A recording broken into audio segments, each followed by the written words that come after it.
একটা ফিনান্সিয়াল সেক্টরের অবস্থা জানতে যদি 18 মাস লাগে, কারণ আমি আশাহত এই সেন্সে যে আমরা ভালোর দিকে ফিরছি না, বরং আমার যুগেই হচ্ছে। এই যুগ কোথায় গিয়ে শেষ হবে তার ঠিকানাটা বলতে পারি নাই। অতএব এটাকে আমি কোন অর্থে স্থিতিশীল বলবো জানি না। আর গভর্নর মহোদয়ের কথার প্রতি যদি জনগণের আস্থা থাকে, তাহলে আস্থাটা কীরকম দেখেন, উনি স্পষ্টভাবে বলছে এই দেশের 15-20টা ব্যাংক ধ্বংস হয়ে গেছে। তার মানে কি, আপনি এখন যে জীবিত রাখছেন, তার মানে এই জীবিত মানে কিন্তু জীবিত না, মৃত।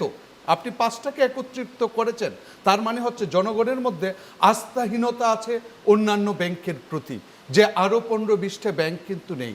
যে কারণে আপনি সার্বিকভাবে যখন ডিপোজিটের প্যাটার্ন দেখবেন, যে এখন ডিপোজিট মানুষ কোথায় করছে, যার কাছেই আছে, আপনি দেখবেন ওই ব্যাংকগুলোতে করছে না, আপনি পিছনে 20টা ব্যাংক পাবেন।